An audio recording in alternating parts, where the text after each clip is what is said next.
So one of the biggest questions I get on Twitter or from some of the folks that I mentor is, what's my process when preparing for an interview, and how can they kind of replicate some of that or take from it? In this video, I want to talk about how I prepare for technical interviews as a senior software engineer. Early on in my career, I would do some pretty drastic things when it came to getting a job, whether it was like walking in a company or just applying for a million jobs. I pretty much tried every approach in between those two. And I started learning what worked and what didn't. And then when I started working as an engineer and gaining rank and becoming a little more senior, and then I started participating in the interviews as an interviewer, I also saw the other side of it, of how someone who is really prepared comes in and the things that they have versus someone who's really not that prepared, and it really just shows. First, what I like to do is hit up the recruiter. If they haven't already, I would want to say like, hey, who are the individuals that are going to be interviewing me? And I think this is really important because you really have to be able to do research here. Because my thought when I'm going into an interview is it's more like a conversation, and I want to get the folks that are interviewing me, I want to get them to like me. Because when you're on the other side of this and you're the interviewer, sometimes you don't always want to interview, right? Sometimes you're busy, you're in the middle of a project, and having to interview sometimes maybe isn't the funnest thing. So at least I can make it worth their while. And then I'll take those names and then I'll go find out everything I can about those people. I'll go look them up on LinkedIn.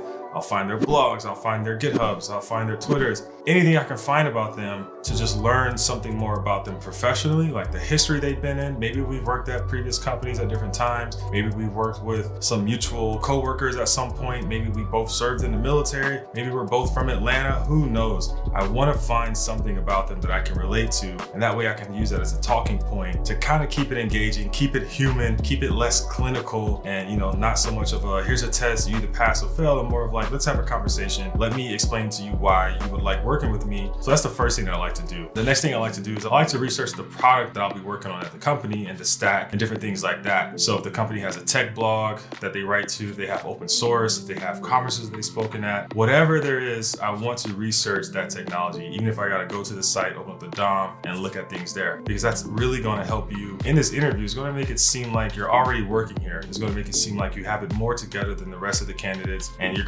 taking it more seriously. It's like you pretty much already worked there. Just like, well, what else more do we have to teach you? I guess we'll just ask you these technical questions that we have to ask out of formality, but so far you're pretty legit. In the past, I've even like taking a company's API and like built an app with it so I can really understand how the API works. That way I can talk intelligently about that API when I'm being interviewed, even if they don't ask a question about it. It's just, oh, we got some free time right quick. Before you ask me a question, I'm going to talk about your API that I used the other day. It was really cool. Here are my thoughts. And then next is actually something that I don't like to do, which is to cram in a study session on something like LeetCode or brush up on toy problems or algorithms and different things like that.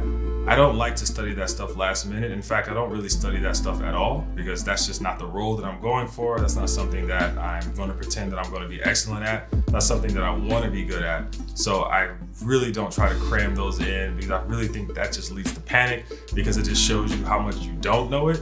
And now time is getting less and less and the interview date is approaching, and you're just even more worried than you were before, because you just had this realization that you are worse than you thought you were at these questions. And I tried to compensate with all the other skills that I have, all the strengths that I have. But I did make a video on what to do if you are worried about answering data structure and algorithm questions and how to handle that. So check out that video.